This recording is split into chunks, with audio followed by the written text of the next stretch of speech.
আমি আপনাদের সামনে যে আলোচনা করব সে আলোচনার বিষয়বস্তু দ্বারা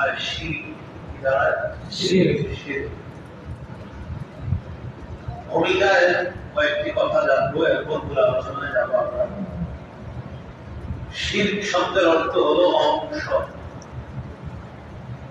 ইশরাক শব্দের অর্থ হলো অংশ করা, কাউকে শরীক করা, অংশীদার বানানো। শিরক বলা হয় ওয়া আইয়াত্তাখিযা মিন দুনিল্লাহি মা ইউহিব্বুহু কামা ইউহিব্বুল্লাহ।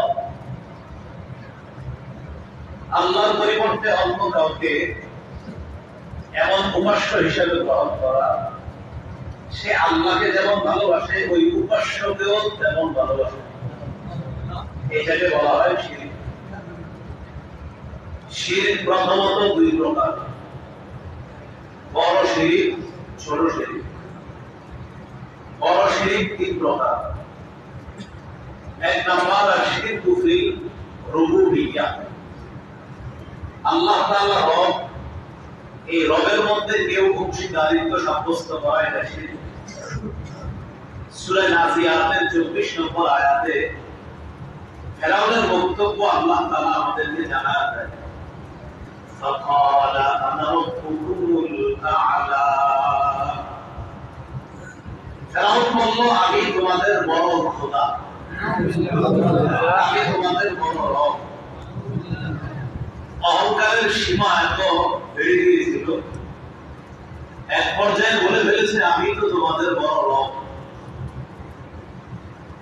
এটা হলো রবের কাউকে অংশীদার করা, অথবা কেউ নিজেকে রুবুবিয়্যাহ তথা লালন পালনের ক্ষমতা একমাত্র আল্লাহ।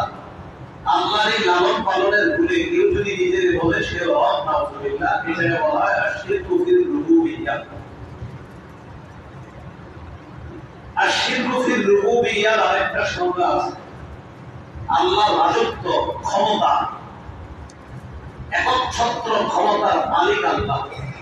এই জায়গায় কেউ যদি অংশীদার বানাইতে চায় নিজেকে, এটাকেও কারো কারো মধ্যে আশরিকু ফিল রুবুবিয়্যাহ বলে। সূরা আরাফের 188 নম্বর আয়াতে আল্লাহ বলেন, কুল লা আমলিকু লিনাফসি নাফআউ ওয়া লা দাররা।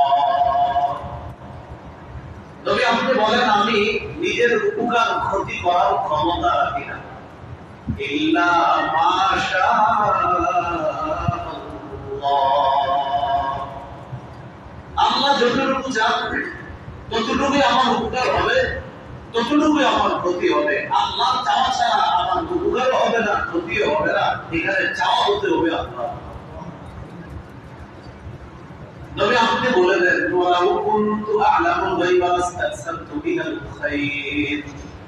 আমি যদি গায়েব জানতাম তাহলে আমি অনেক কল্যাণের অধিকারী হইতাম, প্রচুর কল্যাণ আমি লাভ করতে পারতাম। নবীজিকে আল্লাহ বলতেছে, আমি আপনি বলেন, আমি যদি গায়েব জানতাম তাহলে আমি প্রচুর কল্যাণ লাভ করতে পারতাম। ওয়া মাসানিয়াস সু, আমি যদি গায়েব জানতাম কোন অকল্যাণ আমাকে কখনো স্পর্শ করতো না, কারণ গায়েব জানলে তো আমি আর অকল্যাণের মধ্যে বাধা দিতাম না। আমি যদি গায়েব জানতাম, নবীজিরে আল্লাহ বলতে বল, নবী আপনি বলেন, ইন আনা ইল্লা নাযীরু ওয়া বাশীরুন লিকাওমি ইউমিনুন। আপনি বলেন, আমি বিশ্বাসী সম্প্রদায়ের জন্য নাযীর, সতর্ককারী, বাশীর, সুসংবাদদাতা। বাস এতটুকুই আমার। তাহলে বলেন তো, উপকার ক্ষমতা, ক্ষতি করার ক্ষমতা